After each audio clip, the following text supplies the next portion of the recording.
thank you for these witnesses. It takes a lot to come to the United States Senate. It takes a lot to prepare testimony, and it just means a lot to me that each of you would take some time out to come this afternoon. It's a tough day in the Senate. As Senator Kennedy knows, there's a lot of folks that are dealing with what could be the last day here for some time, so you have to forgive if the attendance is light or if people come in and out. Please don't allow anybody on either side of the aisle to think it's reflective of the urgency of the importance of the subject matter. I'm going to start with my formal testimony, then I'm going to defer to Senator Kennedy for his, and then we will proceed to the witnesses. But I just want to say again, good afternoon, and this subcommittee is coming to order. This subcommittee focuses on issues relating to criminal justice. And today we're here to discuss what I believe is our responsibility to keep the people held in custody in our country's prisons and jails safe as a matter of that high ideal of justice. This reflects this subcommittee's broader purpose of ensuring that our criminal justice system is fair and balanced and to improve public safety for all of our communities. As the only senator now that currently lives in a low-income, really below the poverty line community, I want everybody to know I take crime seriously. We have a lot of crime challenges, and there is a lot of issues that we contend with in the communities in which I live. It's not often that we can report some successes, though, and I think it's by no part the acts of Congress who've helped to support a lot of the change that we're seeing. Just 2 days ago, the FBI released its 2023 crime statistics, and reports show that violent crime in the United States dropped for the third straight year in a row, with rape dropping nearly 10% and an 11.6% decrease in murder and manslaughter compared to 2022. This is actually the biggest one-year drop in murders ever reported by the FBI, or reported in the last 20 years by the FBI. And this is a remarkable reversal from the end of 2020, when the murder rate spiked to increase at a pretty significant rate. I'm grateful again for Congress and what we've done in a bipartisan manner to help empower our law enforcement. We know we've made tremendous investments in public safety. Under the American Rescue Plan, the administration provided over $15 billion to communities to hire more police, equip first responders with life-saving tools, and expand community violence interventions. It's passed common sense gun safety laws, many of which we've done in a bipartisan manner to get more illegal firearms off the streets. It is these investments that really have helped to bring down the historically high crime rates we saw at the beginning of this president's term. We also learned this week that overdose deaths declined nationally by 10% between April 2023 and 2024. Non-fatal overdoses are down 10%. And again, this is a tribute to bipartisan work by this committee and others to take common sense approaches to the crisis in overdoses. We've seen a lot of good work done. But today's business is a different aspect of our challenges with crime in America, and this will be an important discussion. We're here to discuss the prevalence of sexual assault in our country's prisons and the successes of failures of a specific bill called the Prison Rape Elimination Act. I want to acknowledge again the courage of our witnesses who will share their personal and painful experiences that they've had while incarcerated. Your powerful stories make clear that Congress must do all it can and do to ensure people's safety and security. I also want to advise everyone in attendance and those watching this hearing online that today's hearing will feature discussions of rape and sexual assault and other challenging topics. 21 years ago, Congress unanimously passed a bipartisan bill, the Prison Rape Elimination Act, also known as PREA. The bill was championed by a broad coalition that included evangelical Christians who were outraged by the epidemic of rape and sexual violence in prisons, and organized together in an extraordinary way. Evangelicals from all around the country, including my state, organized themselves to ensure that incarcerated people were treated with dignity and protected while in custody. This coalition was led by a guiding principle in Scripture that is actually one that's guided my life. It's Matthew 25, chapter 40, that says, truly I tell you, whatever you did for one of the least of these brothers and sisters, you did for me. This is the truth, how we treat the least of us. It's defining to who we are as a people, and I believe who we are as individuals. How we treat the least of these is how we should be judged. This truth was enshrined by our founding fathers' constitutional ideal that everyone should be free from cruel and unusual punishment. Jeff Sessions, senator then, was a lead sponsor of PREA, and he recognized this tenet of American democracy. During the bill's passage, he said very bluntly, "It is the duty of government officials to ensure that those who are convicted and sentenced to prison serve only the sentence imposed by the judge. Rape is not a part of any lawful sentence." PREA is the nation's first federal civil law addressing sexual violence in correctional and detention settings. It announced a zero-tolerance standard for rape in prisons and aimed to make the prevention of sexual assault a top priority in each prison system. PREA ushered in comprehensive data collection, training for tens of thousands of correctional staff, and has provided states with $75 million in grant funding over the last 20 years. But sexual violence in prisons and custodial settings still persists. We were all horrified when 7 correctional officers, including the warden and PREA coordinator, were sentenced for sexually abusing those in custody at FCI Dublin in California. This egregious example makes clear that sexual violence behind prison walls persists and it must be rooted out. Sexual abuse in prisons creates a legacy of trauma for its survivors. Disproportionately, these people are ones who survived prior sexual violence, people with behavioral health needs, LGBTQ people, and especially we see this violence often directed towards our young people. This endangers the communities they re-enter, and it frustrates the mission of law-abiding correctional officers. The overwhelming majority of our correctional officers are heroic, work hard, and often find themselves in a workplace that still has difficulties and challenges. We know our correctional officers are understaffed, under-resourced, underfunded, and not allowed to do the things that they are trained to do. I was really heartened when Senator Cornyn partnered with Senator Schatz, something I believe Senator Kennedy might agree with me is a pretty impressive coalition. But Cornyn and Schatz continued to build on PREA's bipartisan tradition by working together on the Sexual Abuse Services and Detention Act to fund emotional support services to incarcerated survivors. One of my heroes, Bryan Stevenson, offers that the true measure of our character is how we treat the poor, the disfavored, the accused, the incarcerated, and the condemned. I'm confident that this subcommittee will embrace its duty to protect the incarcerated people from sexual abuse in prisons. I'm confident that the scripture that has guided my life and Jeff Sessions will actually embolden the spirit of this body. I'm confident that the solutions we will explore today enjoy the same bipartisan united response we saw 21 years to come together and pass PREA. And I look forward to a productive conversation with this extraordinary panel. And I turn now to the ranking member of this subcommittee, to the man who's courageous enough to stand in for the ranking member and really pick up for our colleague. And I just want to turn right now to my friend from Louisiana, Senator Kennedy. Thank you, Mr. Chairman. Senator Cotton, who's the regular chairman, sends his apologies. He's very, very sorry he could not be here today. But I'm glad I'm here today, and I'm looking forward to this testimony. I think it was St. Augustine who said, justice is when you get what you deserve. Justice is when you get what you deserve.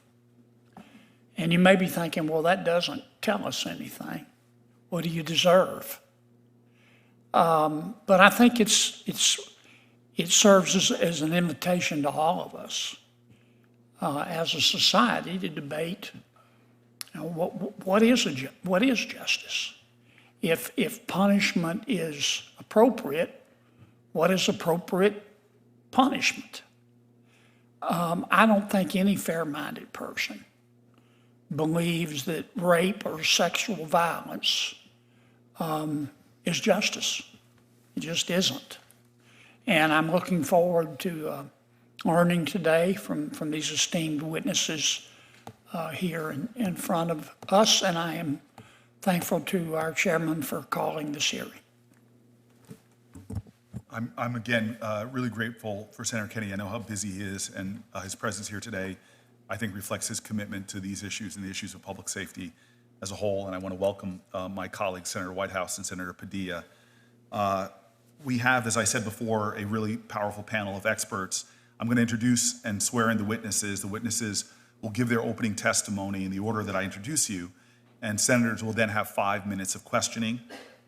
If it's okay with the ranking member, I will save myself for last. You can go first, or I'll go to Senator Whitehouse, whichever you prefer, sir. Let me see, my choice is me or White House, whatever you want to do. All right, sir. Then I'm going to actually defer to my ranking member, breaking with tradition. It's time we shake things up a little bit here, and then we'll proceed with Senator Whitehouse. But I first obviously want to turn to the witness testimonies. The first witness is Breane Wingfield. Ms. Wingfield was born and raised in Los Angeles, California. She currently lives in Dallas, Texas, with her 2 children, ages 16 and 8.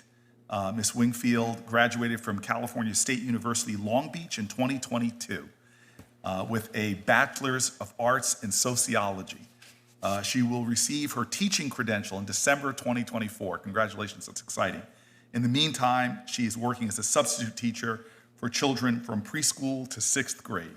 Thank you for being here. Our second witness is Julie Abbate, the National Advocacy Director of Just Detention International.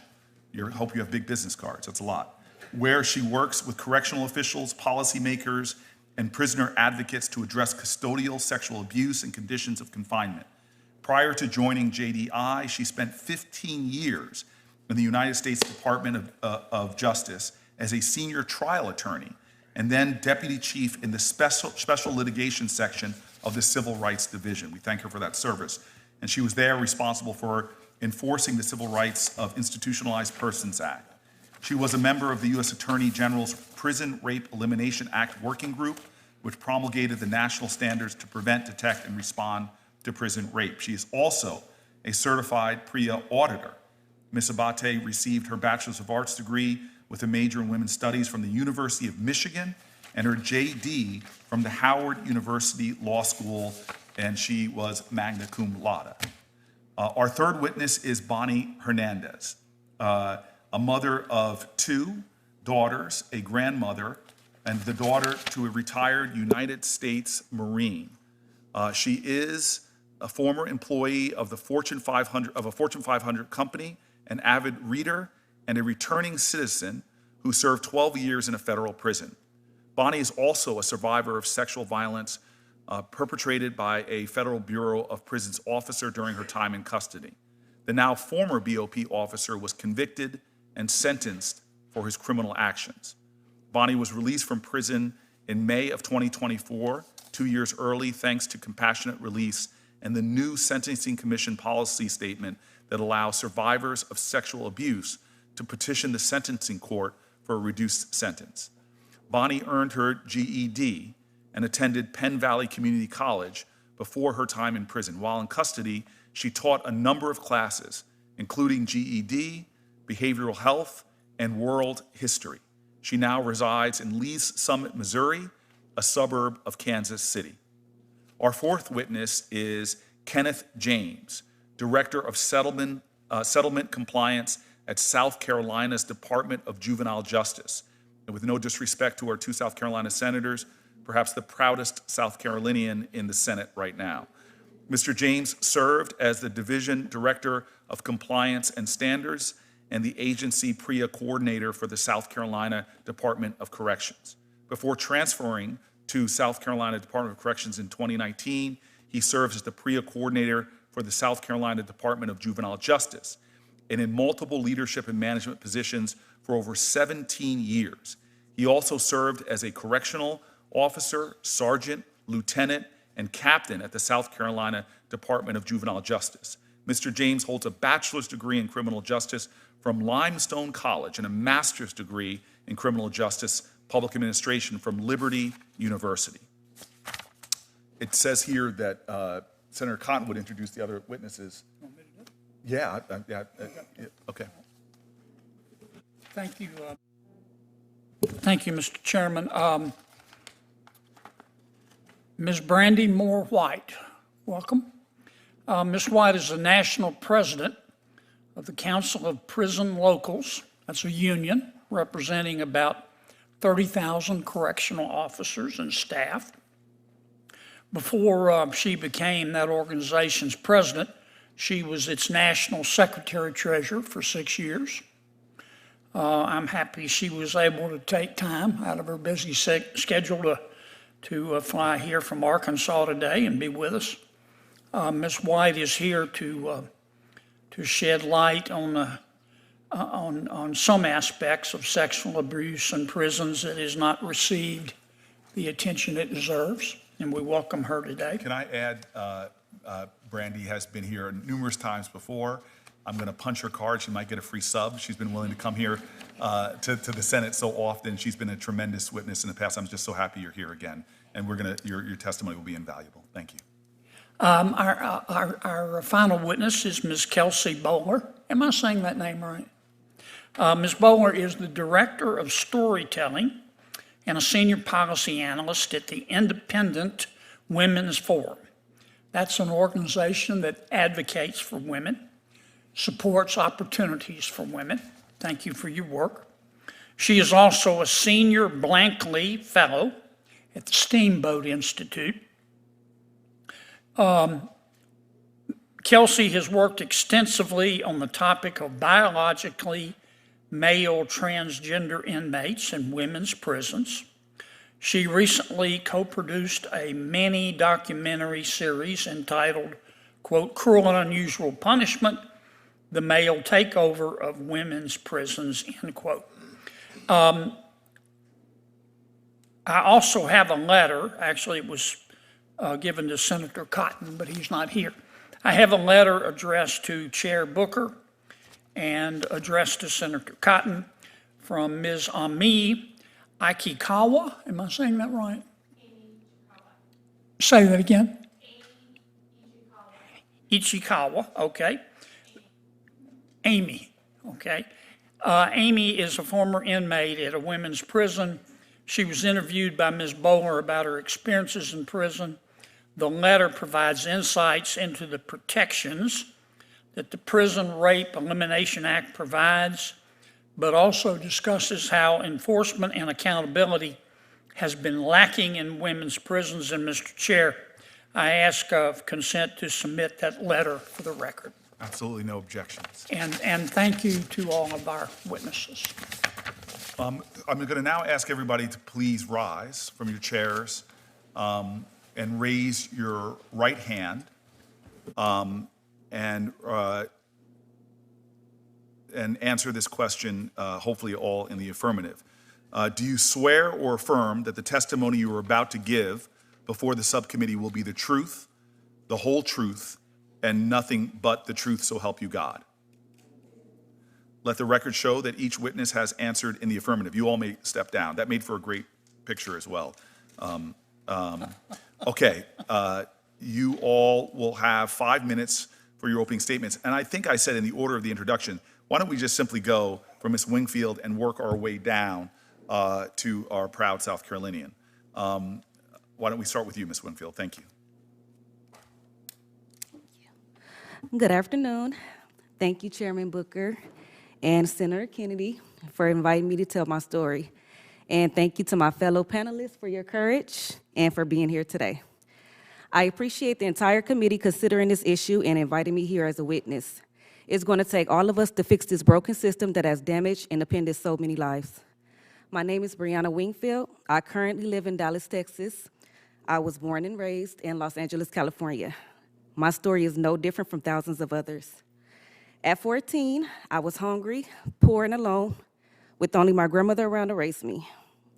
We needed money just to go to McDonald's, and there was never enough to eat. One day, my friend and I stole a woman's purse at a laundromat. We ran off with it and turned the corner. When I looked inside the purse, I saw a pacifier and realized she had a baby. I made a mistake that day and took the money, but insisted that we return the purse. We were arrested and charged with robbery. That woman came to our hearing and pleaded with the judge to let us go. We were only 14 years old, starving and suffering, and just trying to survive in a system that was stacked against us. I didn't think it could get much worse. I could have never expected what was to come. I was first placed at Los Padrinos. Deputy Probation Officer Delatorre transported us and forced 2 girls to have sex in front of him in the van. He made me show him my breasts and touched them, kissed me on the mouth, and made sexual comments. This also happened in a juvenile holding cell at the Compton, California courthouse. Imagine being in a holding cell as a child, awaiting your hearing, and you are sexually assaulted. The fear was terrifying. I complied because I didn't want to receive a harsher sentence. That threat was always held over us. Where were the supervisors? No one interfered or protected us. What kind of system works this way? An unlawful system. I was then sent to juvenile probation camp Joseph Scott in 2005, which was supposed to provide support and rehabilitation. Instead, I was sexually abused almost daily. A particular guard, Jeffrey Eckler, forced me to perform sexual acts with other young girls while he watched and touched us. He leered at me while showering, always hiding behind his sunglasses. These are the examples of the horrific abuse I endured at Camp Scott. I couldn't tell anyone for fear of punishment or retribution. I didn't know who I can turn to and report the abuse. We were never offered any type of support. We were never told we could report the abuse to or make formal complaints.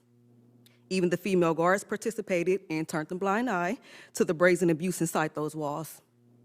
It didn't feel like there was anywhere to turn or that anyone was safe. Guards would offer some girls treats or other benefits if they complied with sexual demands and orders. We were threatened that refusals would result in more punishment. The abuse was sexual and deeply psychological. I was terrified every minute of every day and just wanted to be released, to go home. I did what I needed to do to survive. I was just a child. All of us who had spent time at these camps would never be the same again. We were promised at Camp Scott that we would be protected, but all the girls experienced rape and sexual assault. No one was protected, and every single one of us was abused in ways you cannot imagine. And that still haunts us. It was a nightmare that I've never been able to shake. These were not rehabilitation camps. They were nothing more than concentration camps.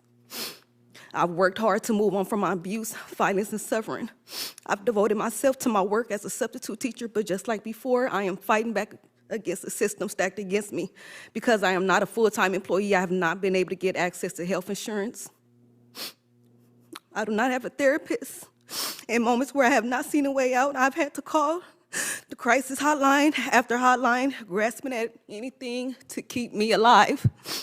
Though I've worked hard to build a life beyond Camp Scott, I carry this weight with me everywhere I go. It's hung over me for decades.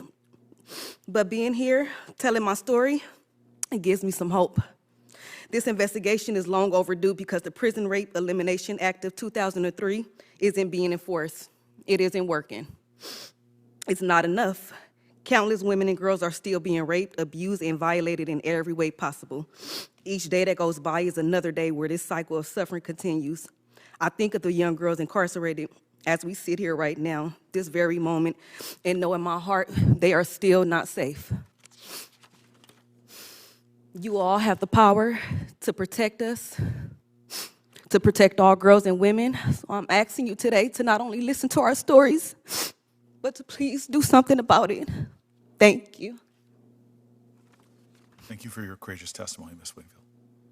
Ms. White.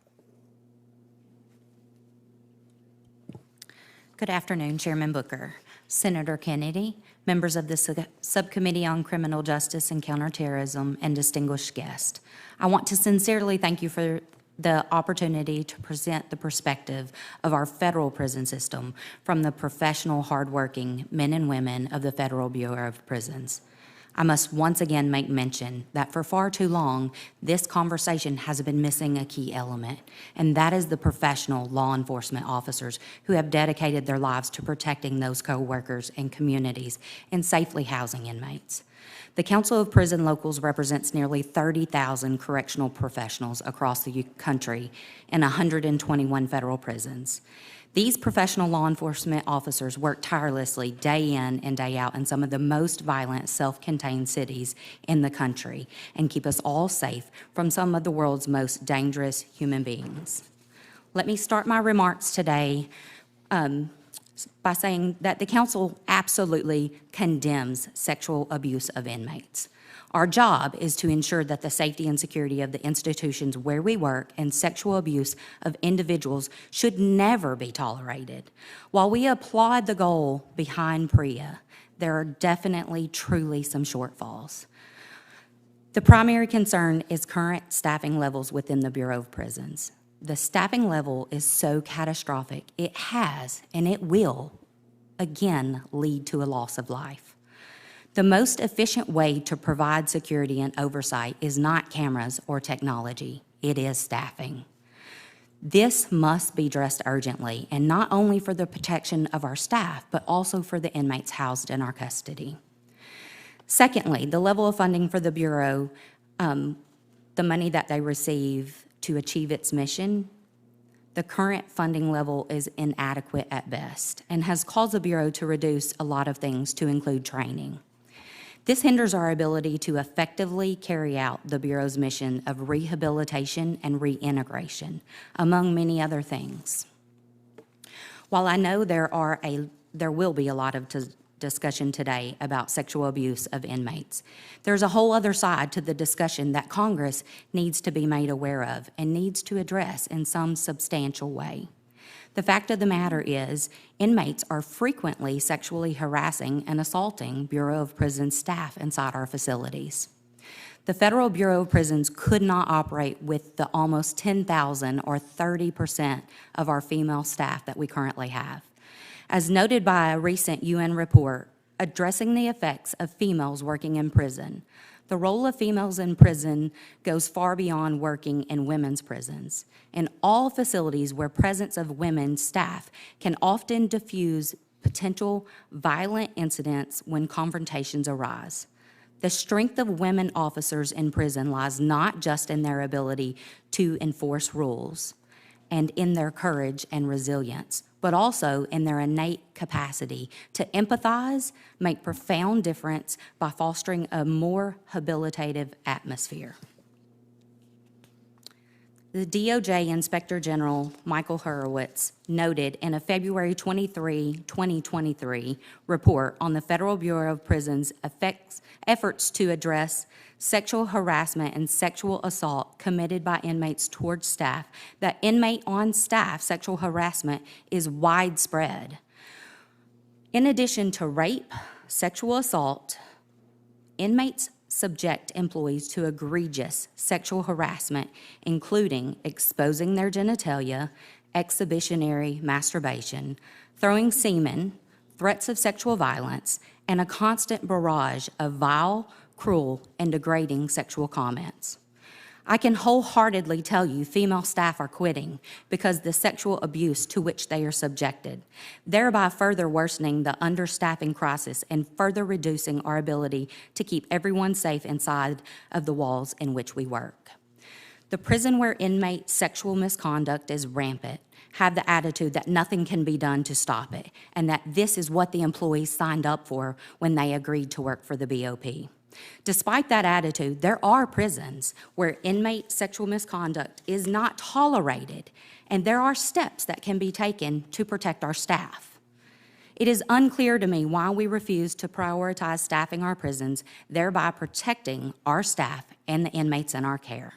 Not only has this caused the Bureau to lose staff, but it has cost the agency well over $31 million in just 2 lawsuits alone brought by female staff. In 2016, $20 million was paid to female staff at FCC Coleman, and 2018, $11 million to female staff at FCC Victorville. In the settlements just mentioned, the Bureau agreed to undertake programmatic relief as a result of the class action lawsuit brought by female staff against the agency for failure to prevent inmate sexual harassment. But this was just implemented Bureau-wide this year. This in itself is a step in the right direction, but it is far from the end of the solution. Chairman Booker, Senator Kennedy, and distinguished guests, I look forward to answering any of your questions. Thank you. No, thank you, Ms. Brandy Moore-White. You've had to come here multiple times in the Senate to point out, as we said in the hearing on this very subject, the utter crisis we have in supporting the law enforcement officers who keep us safe and how under-resourced they are. So thank you for, again, making that point crystal clear. Ms. Julie Abbate. Chairperson Booker, Senator Kennedy, and esteemed members of the subcommittee, I'm pleased to be here on behalf of Just Detention International to discuss the impact of the Prison Rape Elimination Act on custodial sexual safety since it was passed in 2003 and since the PREA standards were implemented or promulgated in 2012. Just Detention International is a health and human rights organization that seeks to end sexual abuse in all forms of detention. JDA was founded by two formerly incarcerated survivors of prison rape. JDI is also the only organization in the world that is dedicated exclusively to ending sexual abuse behind bars, and all of our work is informed by the wisdom and the experiences of prisoner rape survivors. JDI knows that sexual abuse in detention is preventable. Prisons and jails with committed leaders, strong policies, sound practices, and adequate funding can help keep people safe. And we have to, because when the government takes away someone's freedom, it also takes on an absolute responsibility to keep that person safe. No matter what crime that person may have committed, rape is not part of the penalty. I've personally been working on this issue of ending prisoner sexual abuse since I graduated from law school in 1993. That's just over 30 years, and my experience informs my testimony here today. I started out first in private practice doing class action litigation, and then, as you heard, worked for 15 years at the Department of Justice, Civil Rights Division, Special Litigation Section. I was honored to be a member of the Attorney General's Prison Rape Elimination Act Working Group that put out the federal PREA standards. And I've been the National Advocacy Director at JDI since 2018. My work with JDI has, without question, been the most rewarding. It provides the opportunity to work directly with correctional agencies and facilities before abuses occur. The national PREA standards are what provide the framework for those facilities to strengthen their systems and their practices. PREA has created a lot of positive change in correctional facilities, in their policies, in their practices, and how people experience their time in custody, living there or working there. PREA has forced all of us to acknowledge the harms of custodial sexual abuse. Jails and prisons have become a bit safer for incarcerated people and staff through implementing the PREA standards. But is PREA working? I think anyone would be hard-pressed to answer that in the affirmative, having heard Ms. Wingfield's testimony and expecting to hear Ms. Hernandez's testimony this afternoon, or when we hear Ms. Bolar when she testifies about the experiences of the women who have trusted her with their stories. And thank you both so much for being here in person today to share your stories. It takes incredible courage. And these women are sharing these experiences not because it's fun or they want to be here or they like talking about this. They're sharing their experiences because PREA did not work for them. They want to make sure that no other person can say the same thing. PREA failed them, and it's failing other incarcerated peoples. And until PREA works for everyone, we cannot claim success. I've learned a lot about custodial sexual abuse in the past 3 decades, visited over 100 correctional facilities, listened to and learned from incarcerated people and formerly incarcerated people, far too many of whom have experienced sexual abuse behind bars. And I've worked with and learned from countless correctional officials. One of the most positive takeaways from my experience in this field is the dedication of our most hidden law enforcement personnel, people who work in our jails and prisons. In almost every facility I've been in, there are staff members there working not only to do their jobs, but to improve conditions for people who live there and work in those facilities.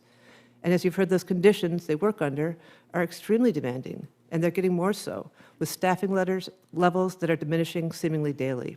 Their work is often heroic and almost always unrecognized. I would like to take a minute and recognize the efforts of the correctional witnesses here today, Mr. James and Ms. White. Thank you for being here today and for all you do for the field of corrections. We know it's not easy. So what can we do? 3 things. First, we have to stop relying so heavily on survivors to report abuse. Survivors should, of course, have methods to report. They need to have their voices heard, and their reports should never be ignored. But we simply cannot rely on the most vulnerable people with the most to lose and wait for them to step forward before we take action and do what we know we have to do. Staff also need those same types of external reporting mechanisms, and they need to be protected from retaliation for using them. And leadership must always respond to reports they receive from staff. In addition, investigative staff should use their skills to identify red flags of abuse that's occurring. They should use those skills to uncover abuse, even when survivors can't or won't report abuse, or when staff don't report signs of abuse. Second, we must support people who experience sexual abuse in custody. As we've heard, the effects of sexual abuse are devastating and they're long-lasting.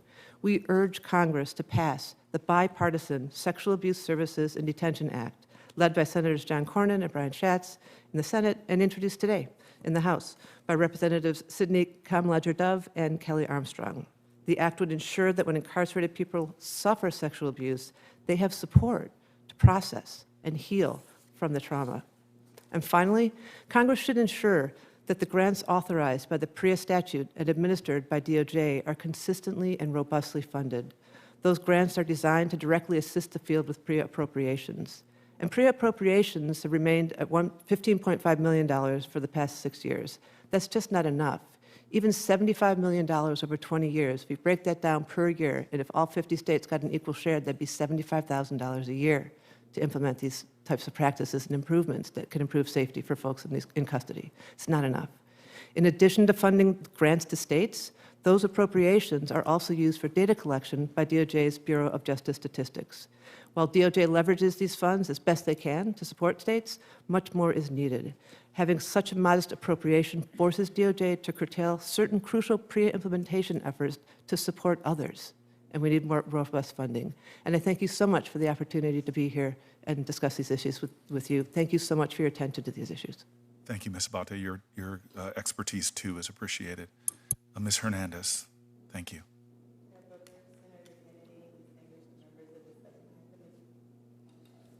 Start or is it on?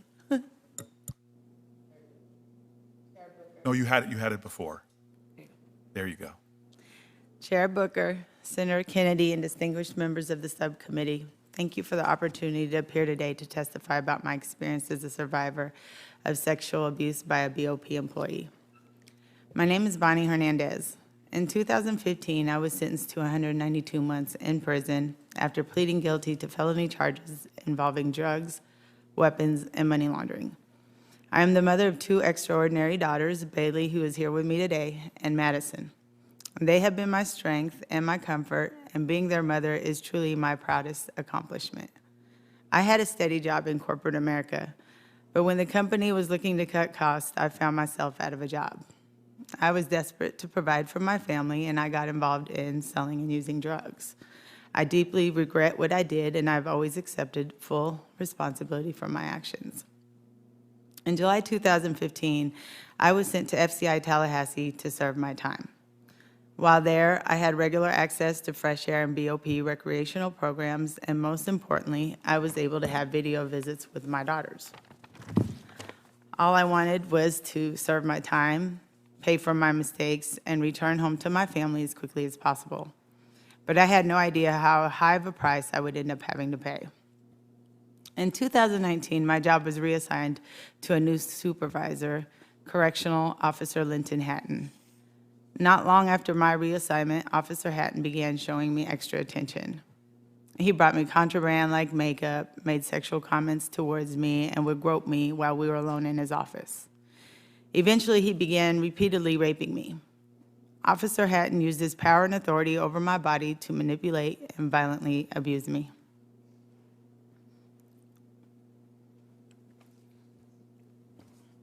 When I first got to prison, as a part of our orientation, I was made to watch an outdated video on PREA. It warned me about sexual violence from other prisoners, but it did not warn me about violence that might be perpetrated by the people who were paid to protect me. And that video was pretty much the last time I ever received information about my rights under PREA.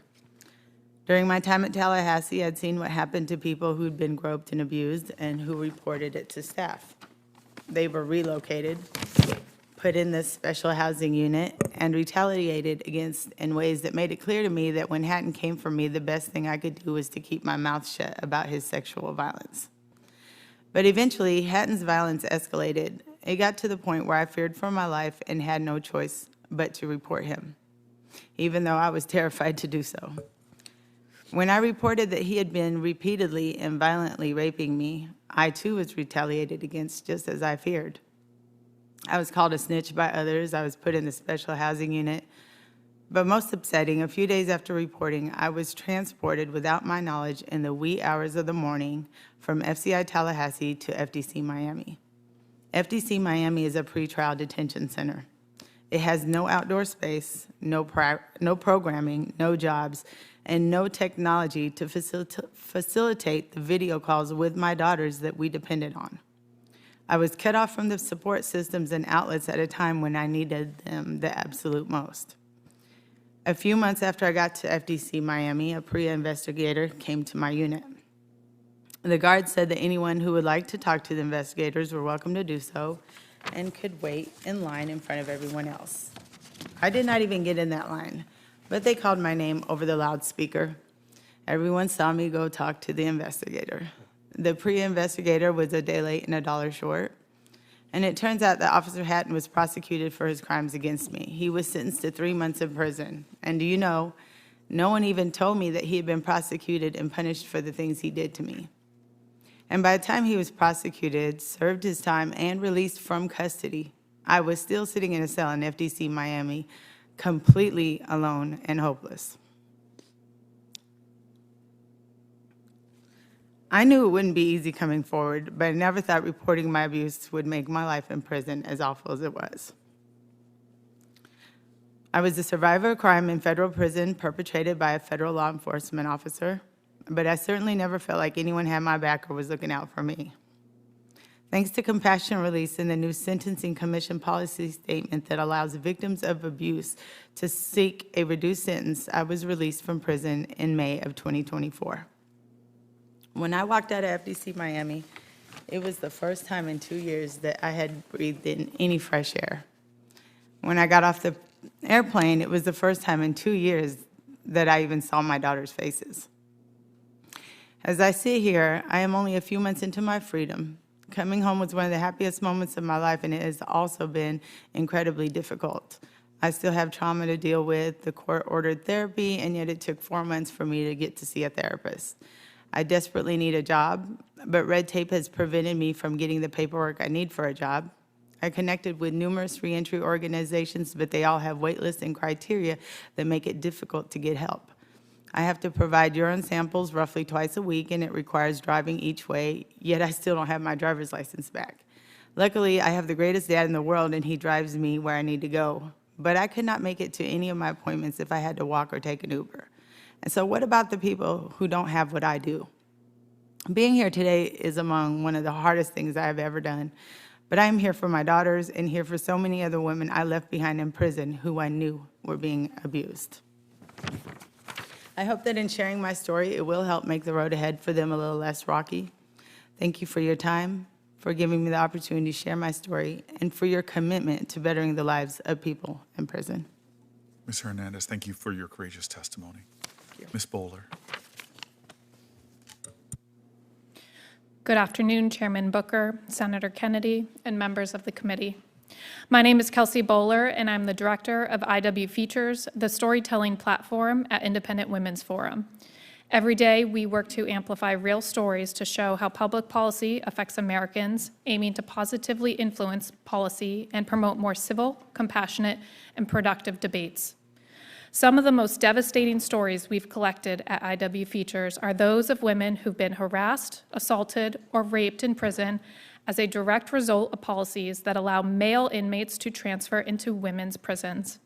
While every story of sexual abuse is tragic and deserving of attention, what's different about these stories is that every single one of them could have been easily prevented by keeping biological men out of women's prisons.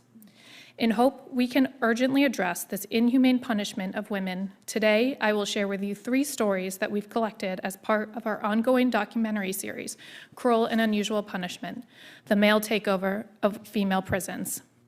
Each of these inmates from Central California Women's Prison, or CCWF, was impacted by SB 132, a California law passed in 2020 that allows males to be housed in female-only prisons by simply declaring a non-male gender. The first is Alyssa Kamholtz. When Alyssa was a little girl, her mother gave her to her stepfather, a member of the notorious Hells Angels motorcycle gang, as a wedding present.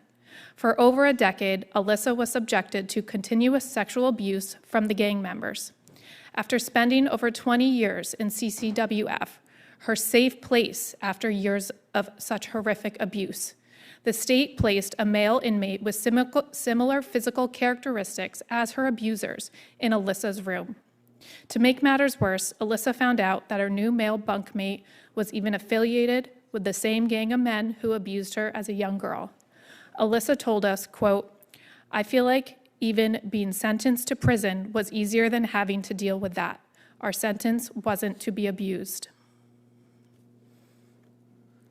Kathleen Quinn lost her parole after objecting to SB 132 and reporting that a male repeatedly peeped on her while she used the bathroom naked from the waist down. Kathleen had served nearly 20 years and was only 3 weeks away from her parole date. By that point, her family had already made arrangements for her to come home. But because she reported this man's repeated behaviors and told the prison she did not feel safe living with men, Kathleen now must wait another 5 years in prison. For some female inmates, speaking out means sacrificing an earlier release date and spending more time behind bars. Finally, the third woman, who I will call Jane Doe, shared a bunk bed with Tremaine Carroll, a 6-foot, 2-inch, 200-pound male. 3 days after moving into his cell, Jane was raped by Carroll in the shower. After the assault, Jane told us she has panic attacks daily, takes medication to quell her violent nightmares, and can only shower once every 3 days due to the trauma. While she ultimately changed her mind about going public using her name, she told us she wanted to be the last female inmate raped as a result of policies like SB 132. Sadly, that wasn't the case. Within 24 hours of raping Jane Doe, Tremaine Carroll was credibly accused of raping another victim. The aim of the Prison Rape Elimination Act was to create zero tolerance for prison rape. By allowing men to self-identify as women and transfer into women's prisons, we are not just tolerating rape, but enabling it. Similar to the situation we were in prior to the passing of PRERA, the need for more data on the effects of policies that allow male inmates into women's prisons is obvious. But we shouldn't wait for data to dictate what these stories already make clear. Policies that grant inmates placement based on their self-declared gender identity have already caused demonstrable harm. Nationwide, an estimated 86% of women in jail are sexual violence survivors. As Senator Cory Booker has aptly described it, there's a survivor of sexual trauma to prisoner pipeline. Putting these women directly back into the nexus of their crimes not only puts them in physical danger, it robs them of the opportunity to rehabilitate and heal. Before closing, I would like to thank this committee for its recent decision to oppose judicial nominee Sarah Netburn. Opposing Netburn's nomination was a meaningful step towards protecting our forgotten female inmates, but so much more must be done. Until all female inmates are protected, Independent Women's Forum will continue amplifying their stories so that all Americans understand the inhumanity of locking up female victims of abuse with convicted male rapists, pedophiles, and murderers. This is not a left or a right issue. It is a human issue. Incarcerated women need and deserve female-only spaces. Anything less is a violation of their dignity and their most basic human rights.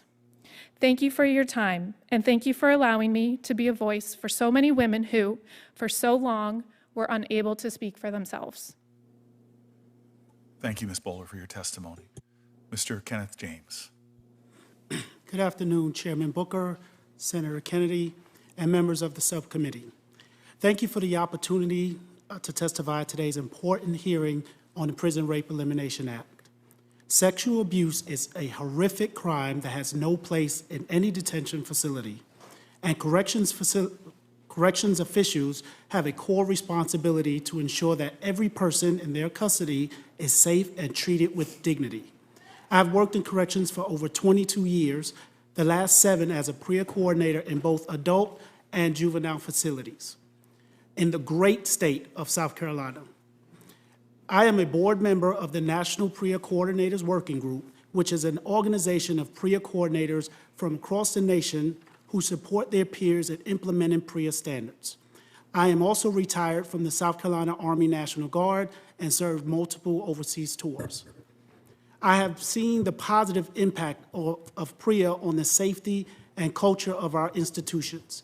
In both juvenile and adult facilities, when I began in corrections, there was a widespread assumption that sexual abuse was not really a problem or that it was an inevitable part of prison life.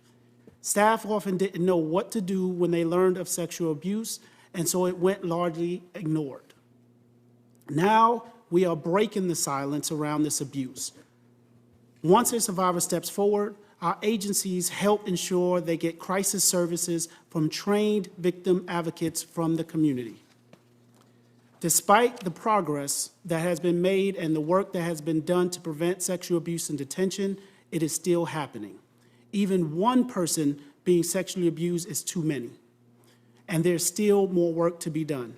For those reasons, I offer the following recommendations for this committee's consideration. First, support states with PREA implementation challenges.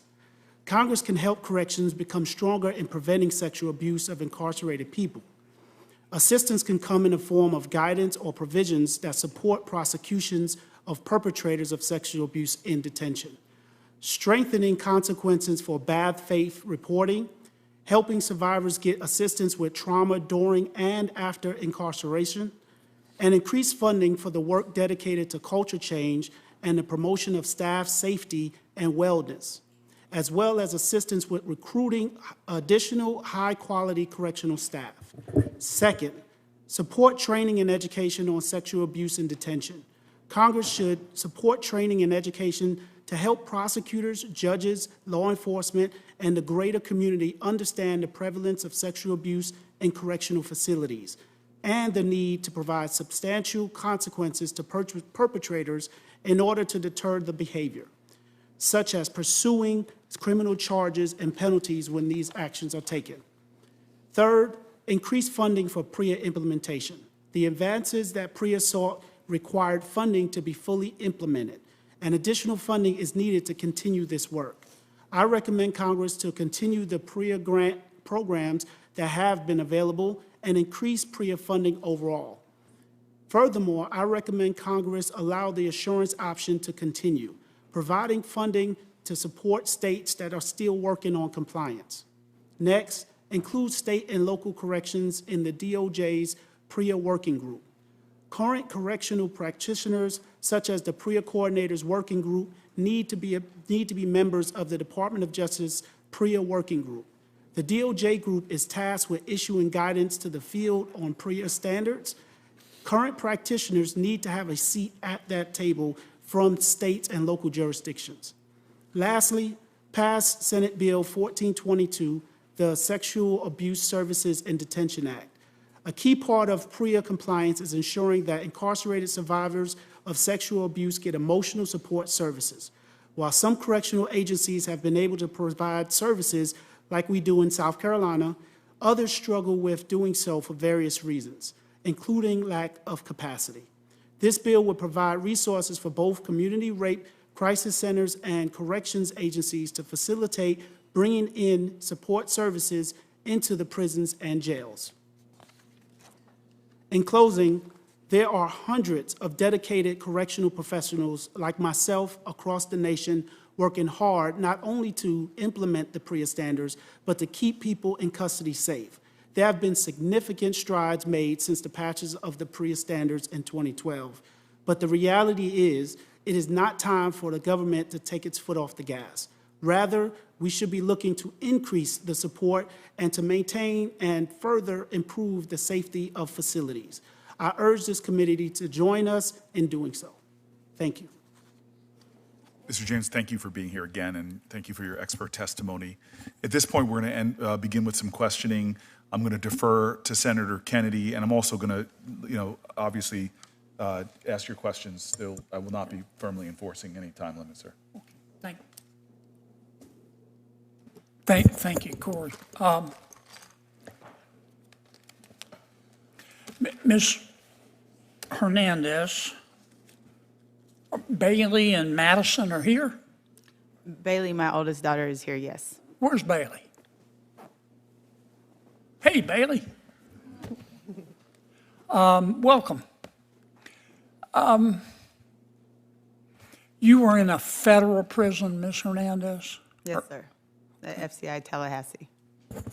And when did the rapes by this federal prison employee of you occur?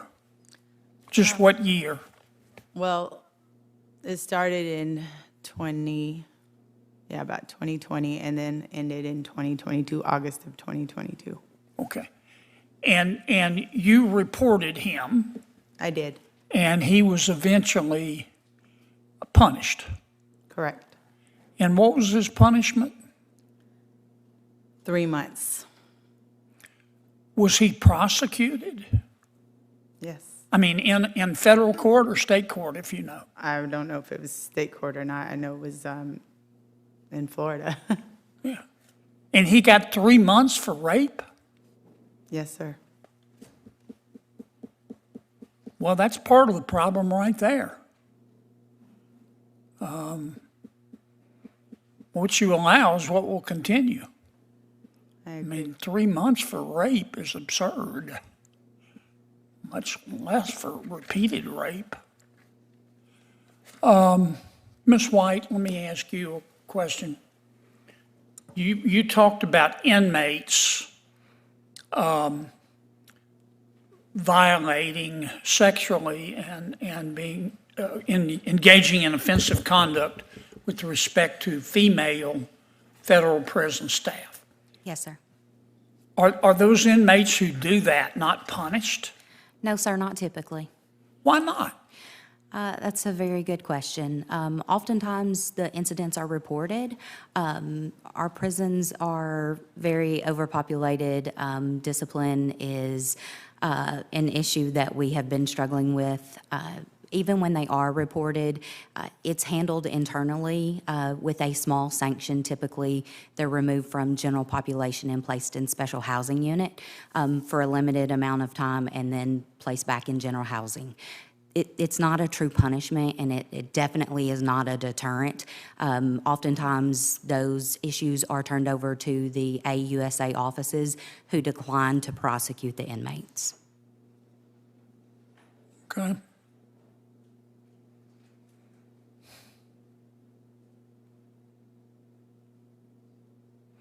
Ms. Bolar, let me ask you a couple questions.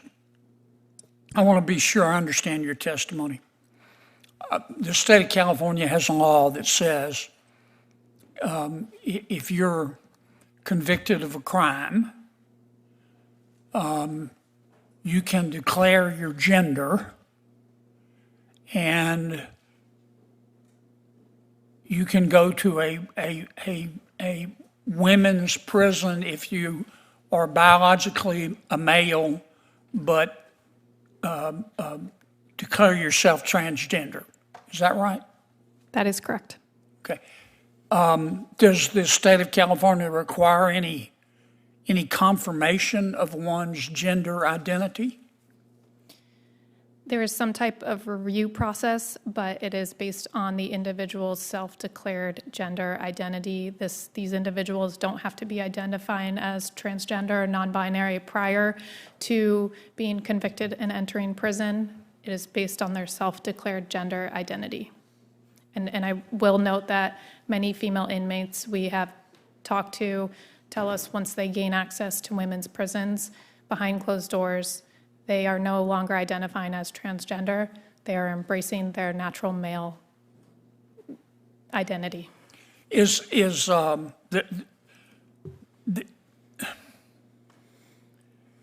this primarily an issue in California, or does your organization get reports from other states? It is certainly the most pervasive in California, since California was on the forefront, one of the first states in the country to pass this state law. But the BOP also generally recommends housing inmates based on their gender identity. There is, again, a review process there. Wait, you where say the BOPs, that's the federal prison Bureau system? of Prison.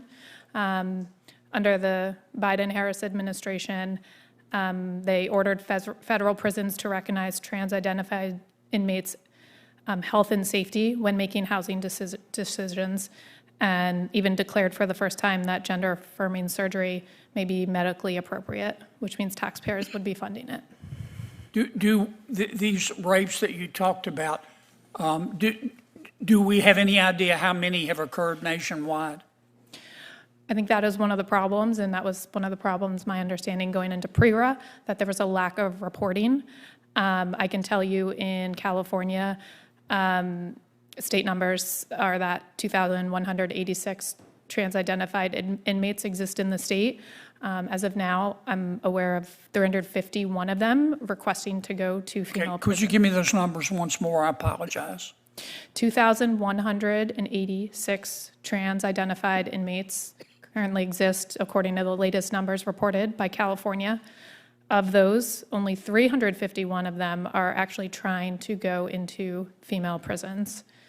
And I'd also note, in 2022, 1/3 of trans-identifying inmates seeking access to the female prisons were registered sex offenders. Okay, so there are 2,200 transgender women in women's prisons in California? Those are just all trans-identified individuals, so they could be biological men or biological women, from my understanding. Okay. All right, last question, and I've really gone way over here. Mr. James and Ms. Abbate, give me 30 or 45 seconds if you were President of the United States, what you would do to fix this problem. I was President of the United States. Microphone, you should say that with more bass in your voice. You're president. Yes, sir. You're president, Yes, sir. so let it be heard.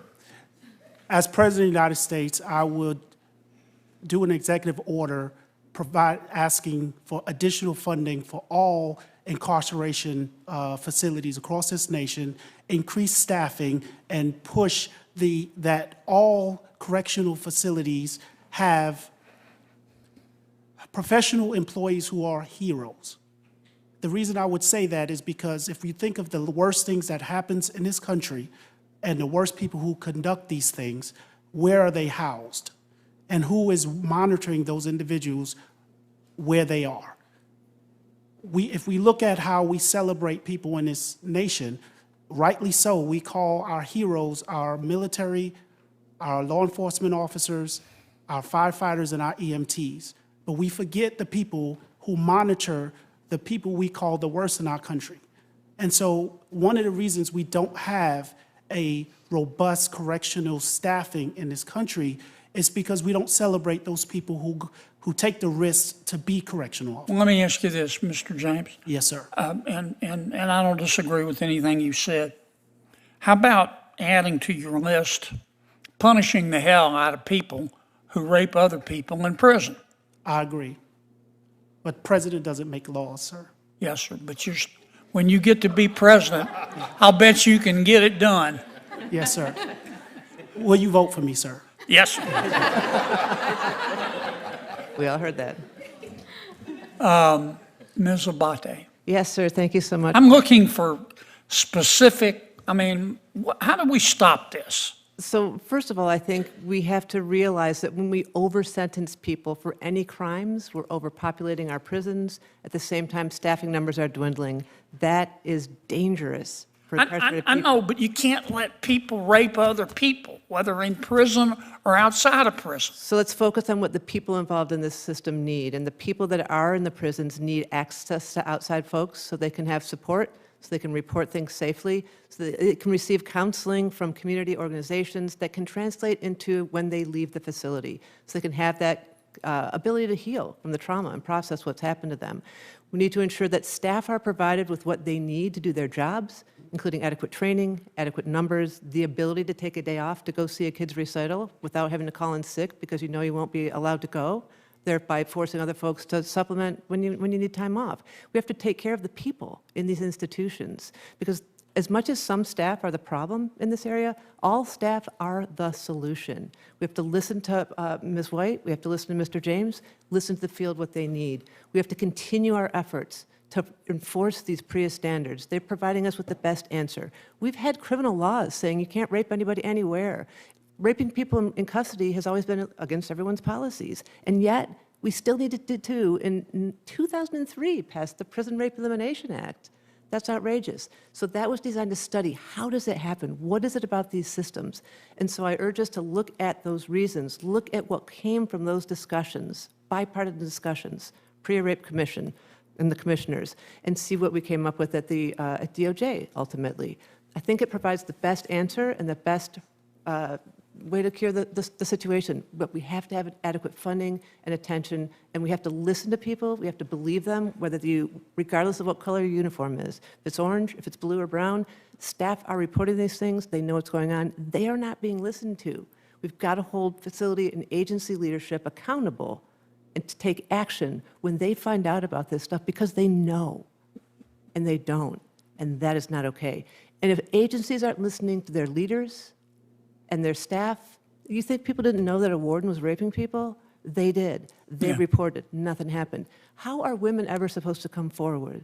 How are men supposed to come forward who've experienced sexual abuse in custody? We have to support the people that work and live in our prisons. Well, I want to thank all of you for being here. I've learned a lot. They're blowing up my phone here. You can't hear it because I put it on silent. Because I've got to be back in my office. So I'm going to have to take leave. I'm asking my staff here and making a note to myself. Ms. Hernandez, I'm going to find out why someone raped you and got 3 months of punishment. Thank you. I'm going to find that out. Okay? That's not right. Thank you. I mean, that's not justice. And I want to thank my friend, Senator Booker, for calling this hearing. Corey always has interesting topics, and I always learn a lot. And I would have let White House go first if he had been here. I will never bicker if you fail to call me Booker. But I know how demanding the day is, and I know you were. I'm sorry. No, you were stepping in at the last minute, so I really appreciate you. And again, we're praying for Senator Cotton in this time of grief. All right. Thank you, sir. folks. I'm sorry what happened to y'all. I mean, I'm really sorry. Okay. Thank you, sir. I want to pick up Mr. James right where you left off, because when you were offered the chance to be President of the United States, the first thing that you said was something that Ms. White has said, which is, God, I would fund these institutions better. And it was affirmed by Ms. Abbate. And so if Senator Kennedy and I were going to partner on a bill to try to stop this from happening, the first thing that you would say would be, some of it is just this massively under-resourced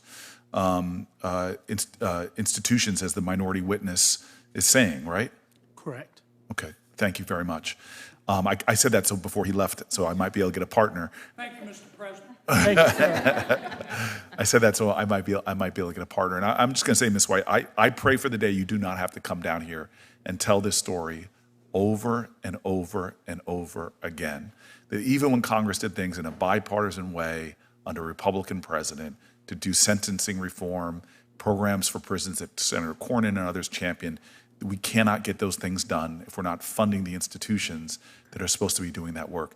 It's embarrassing that you have to come down here and tell the truth of all of our law enforcement agencies, the fact that you all are so underfunded and so underpaid and so under-resourced, and that this has been echoed by majority witnesses here is just a further testimony to the truth that you tell. And I'm going to do everything I can, as long as New Jersey keeps me in this job, to listen to this woman from Arkansas and try to address those issues. Thank you, sir. Thank you.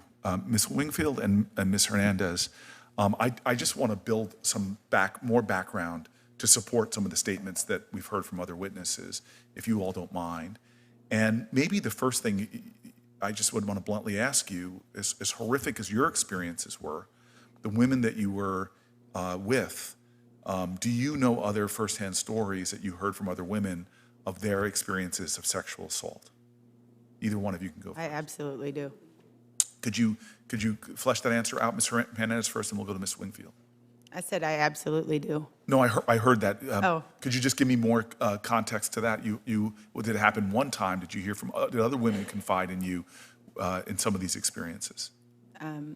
Too many times to count. While I was at FCI Tallahassee, I had friends. It was just so many different departments. I knew everybody there. I was there for a long time, so a lot of the inmates, I had time to do. So I knew a lot of inmates because I worked recreation, but every department had something going on with an officer and an inmate.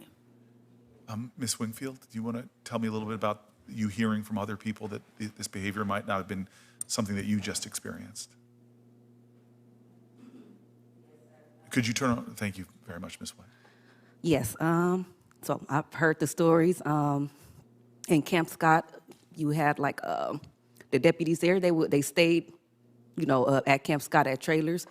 You can actually see they would have certain girls go to their trailers and say that they're helping them clean up for extra things or whatever. But when they would come back, when certain girls would come back, they would just tell us like, oh, guess what happened? Guess what I did? Or guess what, And it was just like it was talked about so much. It was like it was normal, Right, and these are this would be considered in a court of law hearsay. This is not that, and I don't want to affirm that these things are happening. But I guess the point I'm trying to drive to is, and maybe Mr. James or Ms. Abbate, you can tell me that I hear from my readings that is there an underreporting problem?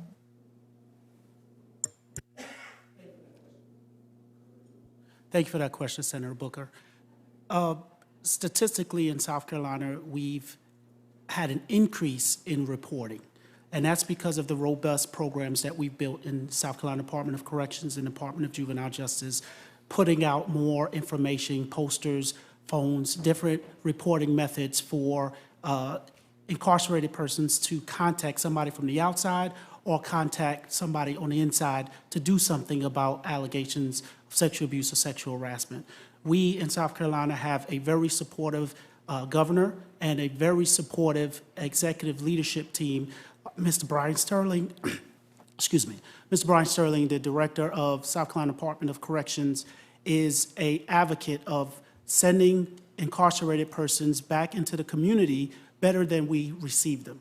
And that includes those who get injured mentally, physically, or emotionally while inside of corrections. And he supports the efforts that we have tried to do at his Department of Corrections to have a zero tolerance policy and attack every single allegation with everything we have to ensure that we send the citizens of South Carolina back into the community whole. Understood. Ms. Abbate, is there, in your opinion, an underreporting problem? Yes, absolutely. With all the barriers and disincentives and dangers that come when you report, to me, it's a wonder that anyone ever reports. It's an incredible act of bravery or desperation or both, because women aren't believed. It takes being repeatedly sexually abused or raped by staff to come forward. That's not even okay, right? When staff come forward and report something's going on, nothing's done. So why would other folks report? But when you've got when you're working towards a culture of reporting, like Mr. James in South Carolina, that's when you do see the increases in reports. That's when you can understand the dynamics in the specific facility, understand how it's happening so you can understand how to prevent it and how to support the people involved in the abuse that witness it, that endure it, because it affects the entire facility. If a staff is sexually abusing a person in their custody, they are not on their post. Who is? If a staff can take a couple people, a couple women, a couple girls into a certain area, what's to say that those two girls or that one woman or that man couldn't take staff into that same area and hold them hostage or harm them? It compromises security. And so often, as you've heard from at least Ms. Wingfield, when there is sexual abuse, people give their victims items that might be candy or maybe cigarettes or a cell phone, stuff they ought not have, that exposes the people who receive it to vulnerability, prosecution maybe, right? So there's all these And is that your disincentives. experience, Ms. Hernandez? I'm sorry to cut you off, Mr. Abbate. That the bringing of gifts, the bringing of things, is this contraband issue part of the process? Yes. And you see that as a way of creating a context in which sexual assault happens. That is very true. And then I think that some of the other witnesses said either in their written testimony or what they're saying now, but I think it's really important to note this ability to contact people on the outside, because reporting, I imagine, is intimidating if you're reporting it to people inside. But when you had that change and you had less ability to contact people on the outside, did that make it more difficult for you to talk about your experiences or maybe seek help? Yes, made it very difficult. And that would be the time when I need the most support. And you're we seeing didn't that. have that. And Ms. Abbate, you're seeing that as well. Isolation breeds vulnerability, and it enhances the trauma that people have suffered. It's a way to control people and keep them quiet. It's a way to make people submit to advances, and it's never providing sexual favors. Favors are something you give to someone at a party because you like them, and that is not what's happening in these facilities. It's submitting to sexual coercion from staff.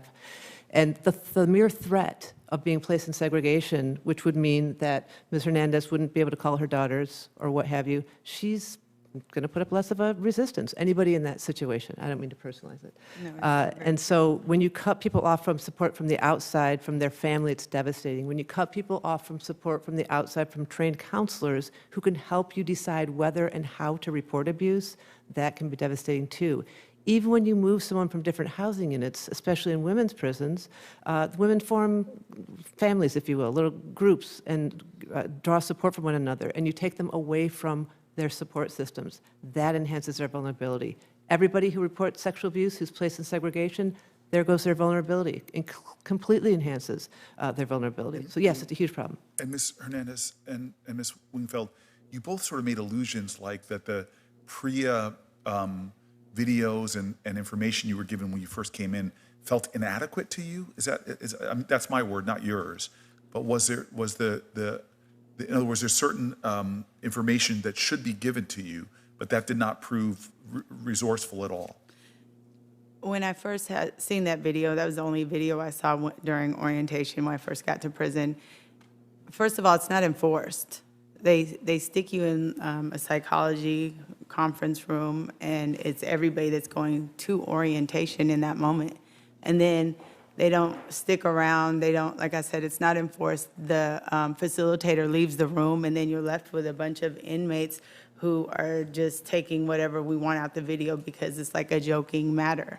I can personally tell you that the video I watched, the joke was like outstanding forever. It was, don't take that Snicker bar. Don't eat that honey bun that you're offered from another inmate. And again, it doesn't really, I don't remember not one time thinking about somebody who was supposed to protect me and knowing what my rights were. And Ms. Abbate, you would agree that the orientation and information given is important, something we should be looking at? It's super important, and I think on the outside, we too make jokes about that particular video about the candy bar left on the bed, and be careful because other inmates are going to get you. Maybe that's true, maybe it's not, but it's not where the most of the problem's coming from. But there needs to be robust prisoner education, and more so, you need to like talk the talk, walk the walk when folks are in staff come around, and create that culture of safety, the culture of reporting, and just increases safety for the people who are incarcerated, the people who work there, the facility overall, and ultimately the community. And It begins with education and training. Mr. James, I'm going to direct the question to you, then I'm going to yield to my colleagues who've arrived and as they've settled in. the biggest remaining gaps in PREA or prison conditions in general that you would say that allow for sexual violence in prisons to continue? Thank you for that question. I think it's a shortage of staff. You're returning to the same point before. Same point, sir. I love that you've just reinforced that for the record. I'm going to cut you off there, and I'm going to ask Mr. Senator up. I was just told, Senator Welch, if you're prepared.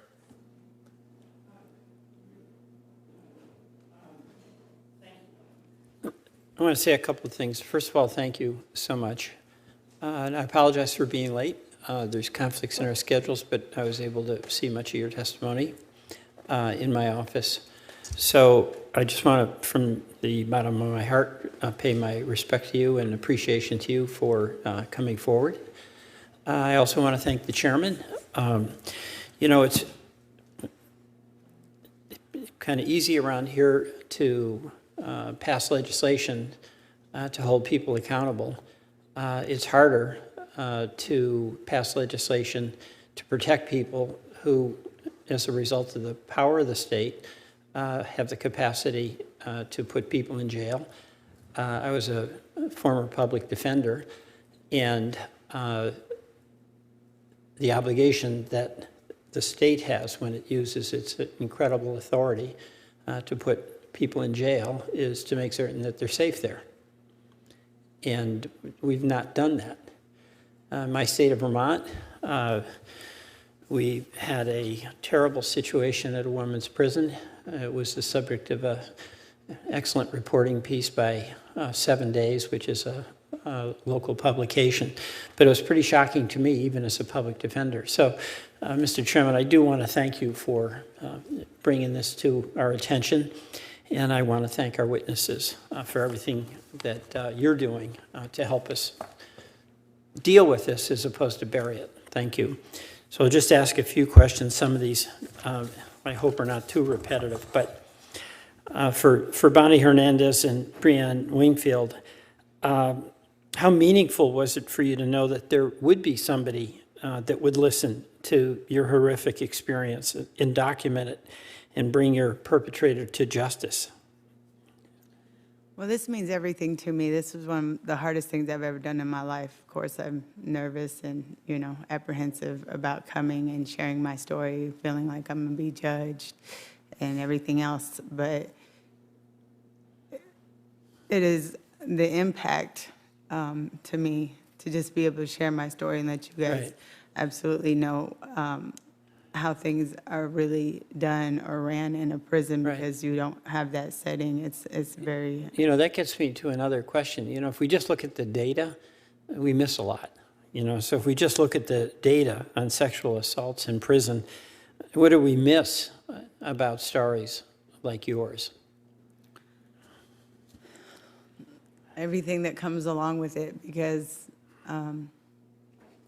just like trying to report, when we talk about reporting to SIS or OIG, nothing in prison is private. There's nothing confidential. Somebody's always looking, somebody's always watching, and prison is violent.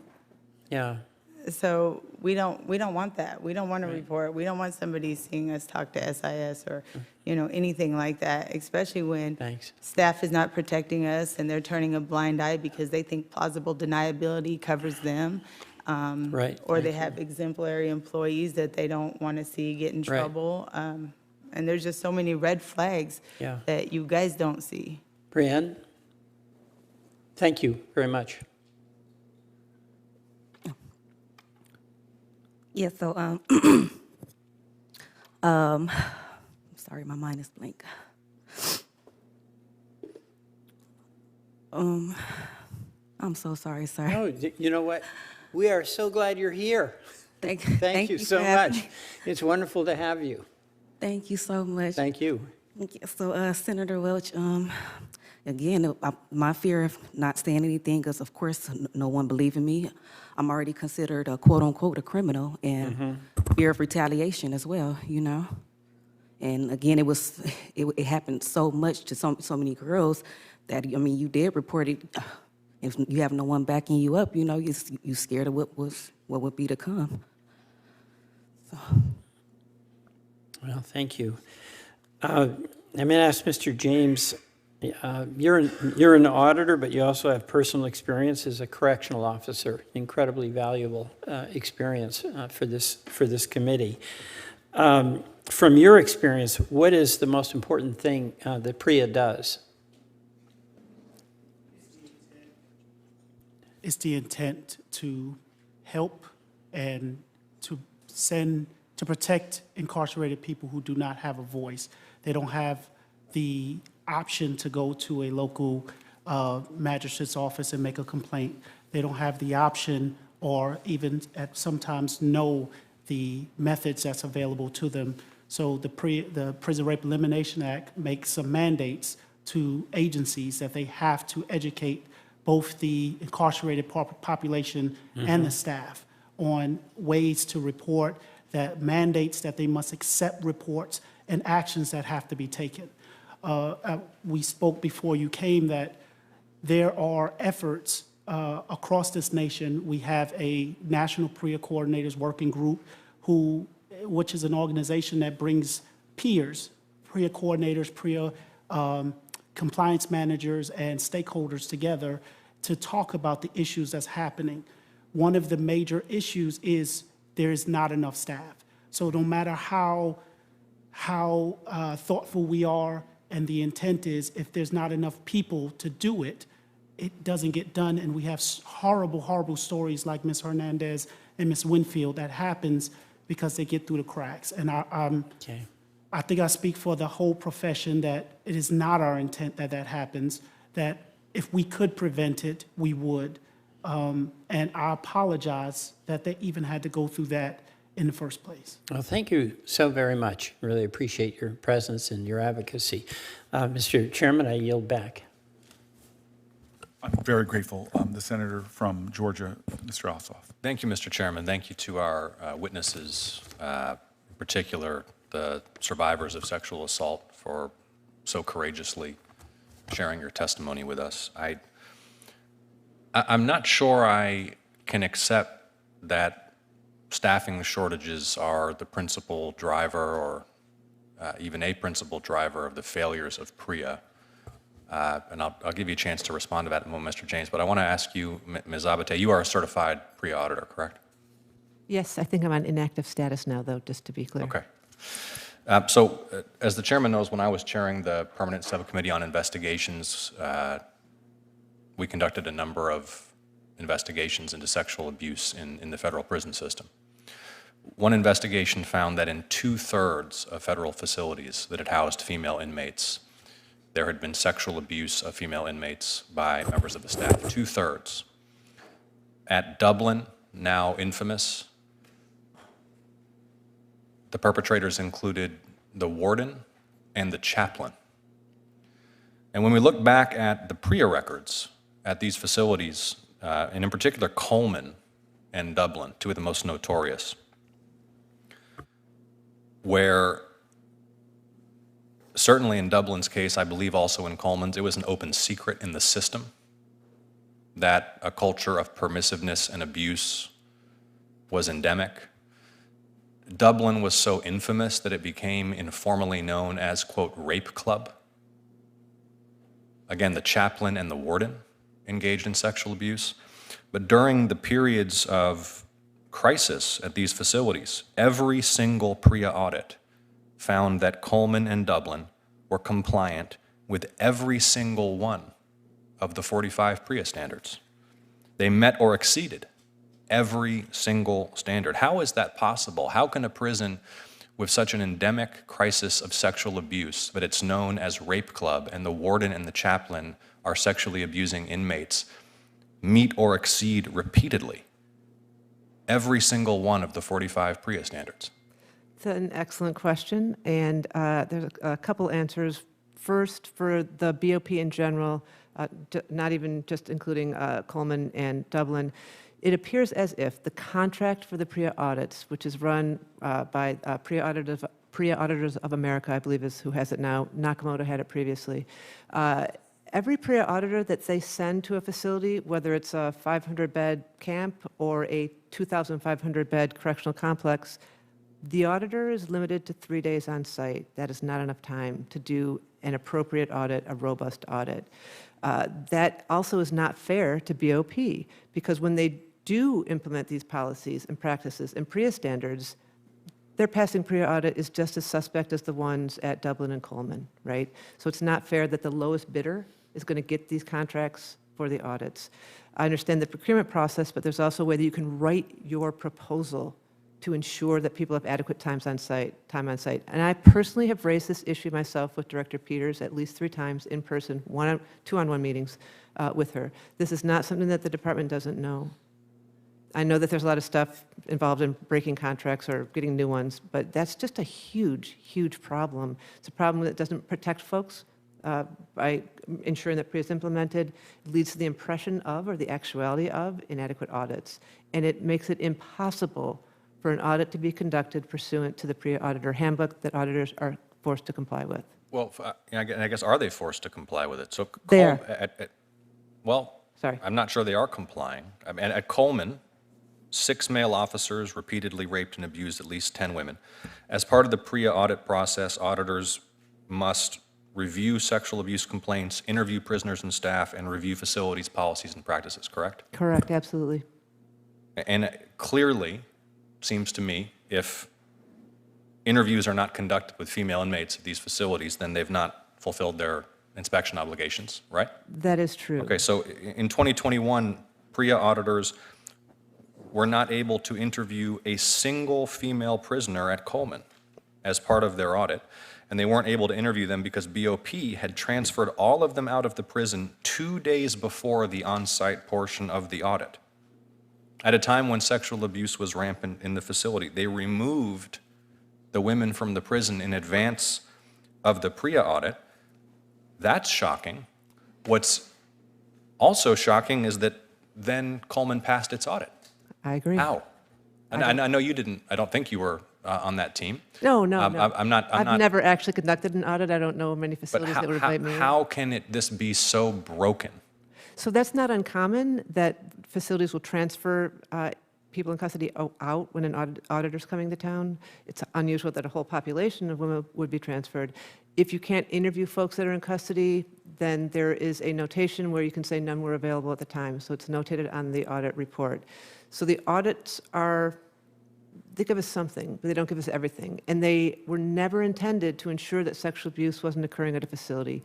You can comply with all the standards, you can have all the policies, you can have the practices, you can have the records of people getting training, you can interview the people you're supposed to interview, and you can still have rampant sexual abuse in a facility. That doesn't mean that PREA is not working. It just means that PREA doesn't work to fix systems that are in such states of crises.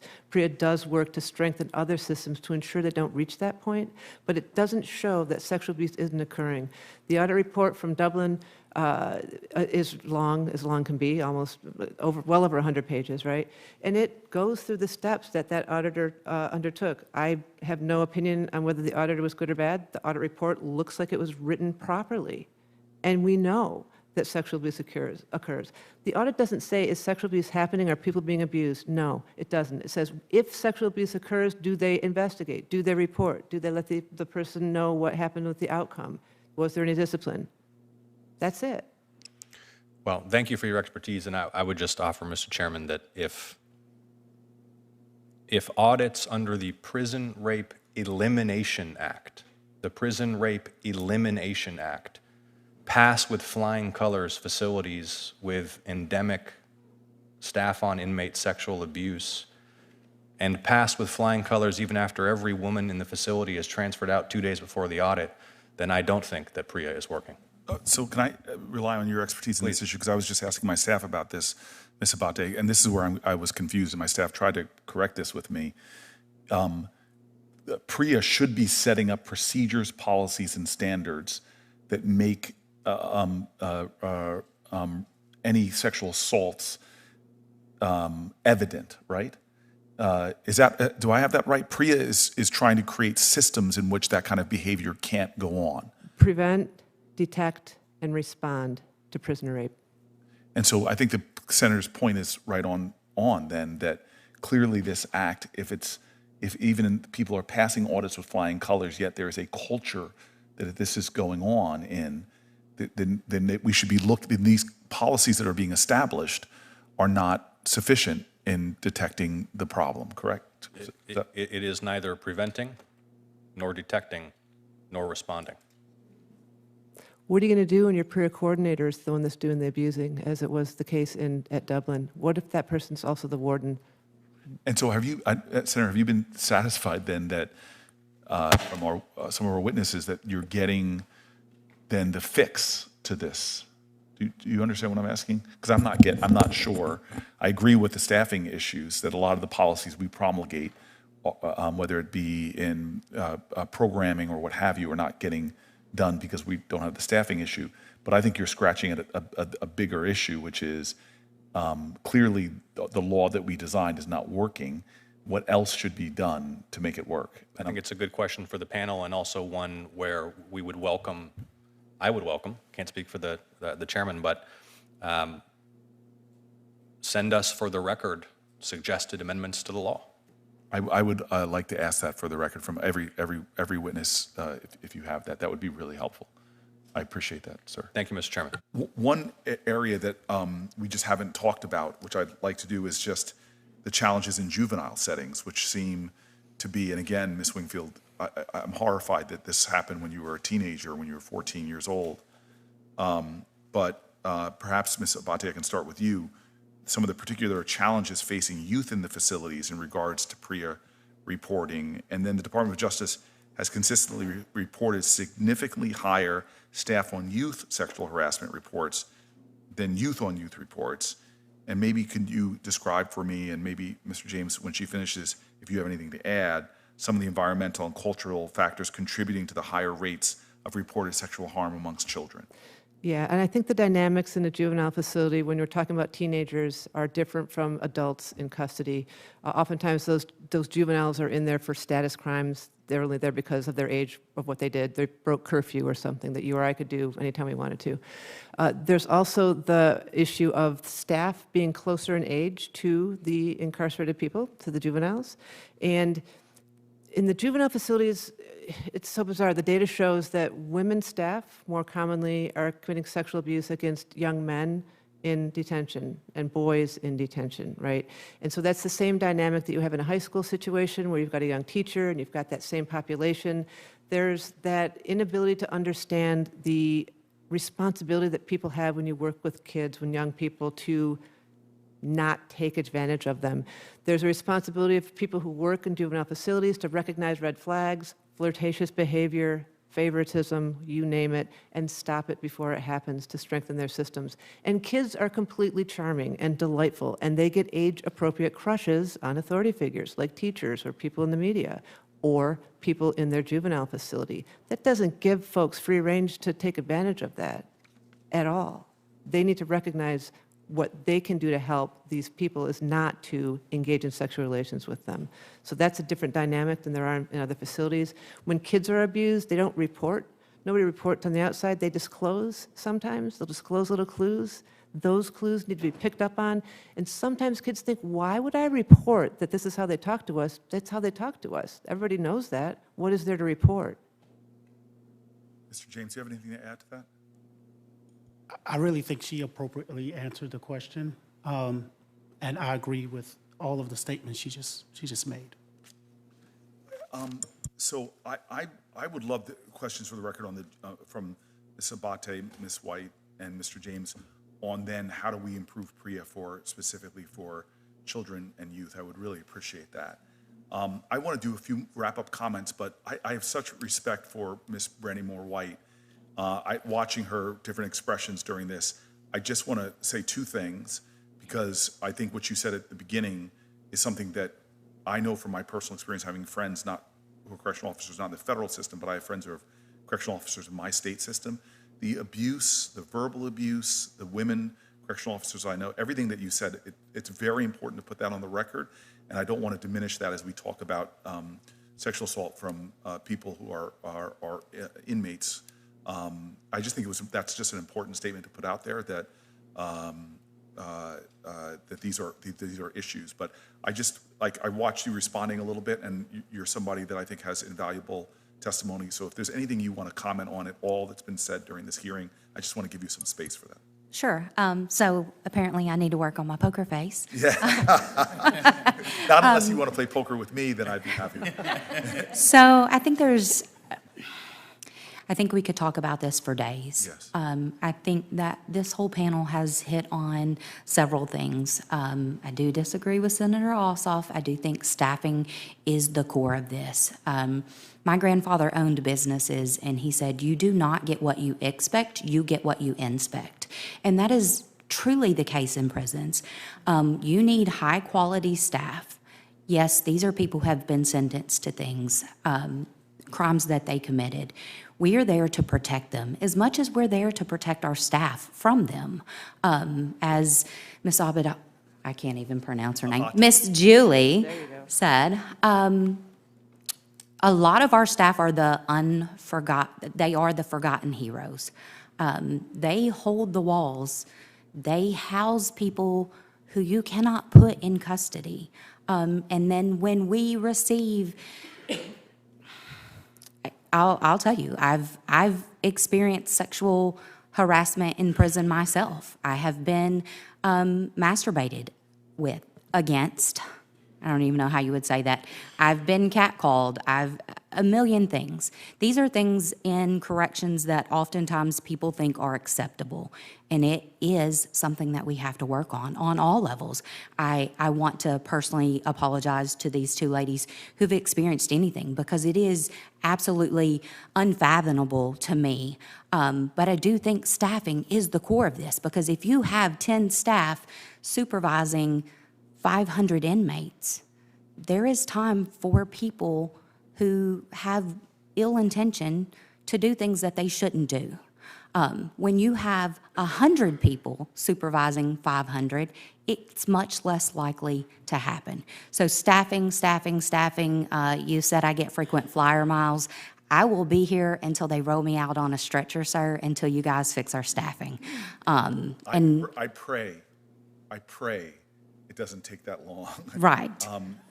It is for the safety and security of our inmates, for the dignity Yes. of law enforcement officers. Right. As much as this place, both sides of the aisle, we crowd around trying to praise law enforcement officers. You all are the forgotten Yes, sir. part of the law enforcement profession. Yes, sir. And so you know that the way that there was nodding on everybody on this panel when you were speaking, their poker faces were saying affirmations of what you were saying. I just want to make sure you understand that, Ms. White. Thank you. And I thank you for being here. I'm almost embarrassed that you were considered a minority witness because I want to say amen and hallelujah to everything you said. If I can wrap up with a few thoughts, if I may. I talked about Matthew chapter 25, verse 40 as a guiding principle in my life. I want to admit something to you that the older I've got, the more I've less like the least of these. The reality is people who are incarcerated are not the least. They have equal dignity. And in many ways, people who've returned home in my city have been some of the most amazing leaders, some of the most powerful voices, some of the greatest activists. They're people who help people with addiction. They're people who help reduce violence. They're people who, in many ways, from the nadir of their lives, they've risen to heights that should inspire those of us who've never been justice involved. This is a tough subject. And the courage, Ms. Hernandez and Ms. Wingfield, for you personally to come and tell your own stories like this, I cannot express to you how powerful that is. Both of you, even just your life stories of what you're doing now, trying to figure out how you're going to even afford a car ride. God bless your father. I say that into the record.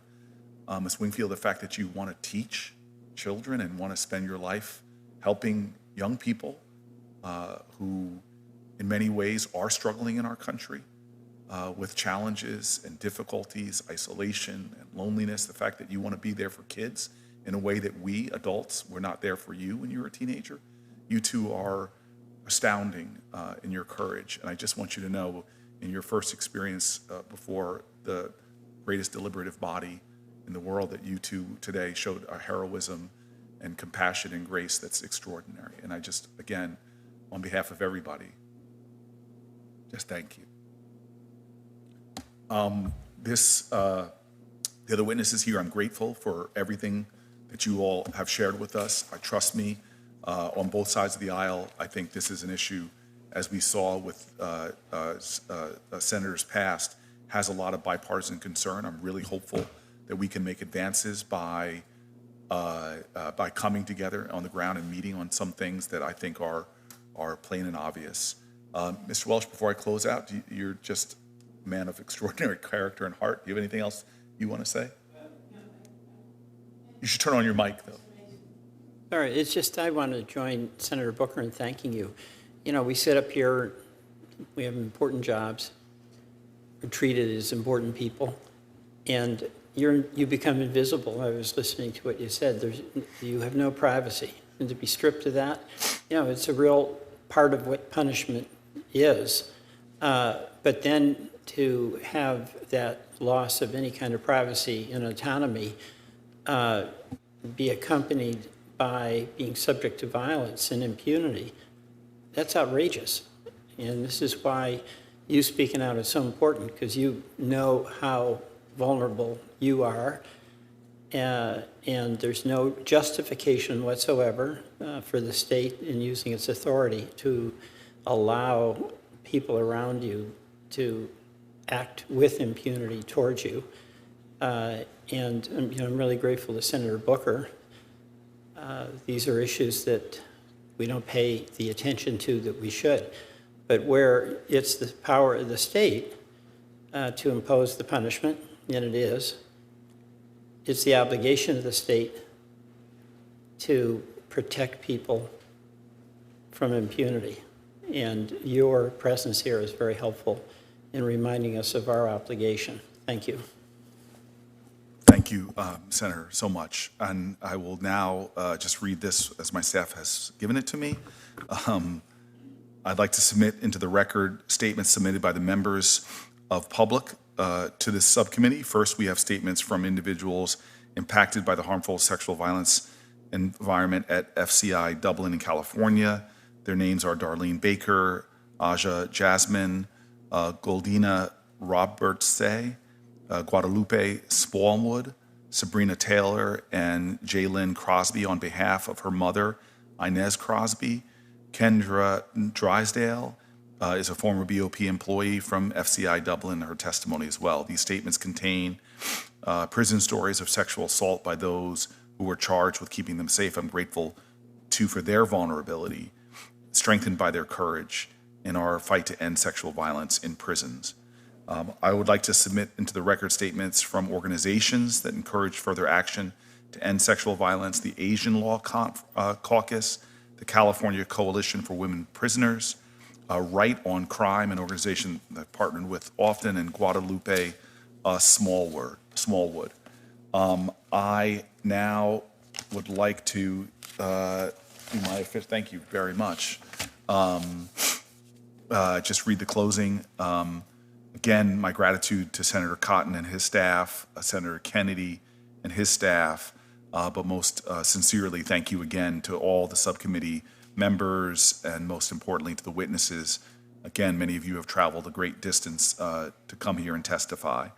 I want to remind the members of the subcommittee that questions for the record, some really good ones towards the end, are due a week from today, Wednesday, October 2nd at 5 p.m. And I ask the witnesses to respond to those questions in a timely manner, as thoroughly as each and every one of you would like. And with that, and my deepest gratitude to every single one of you, this meeting is adjourned.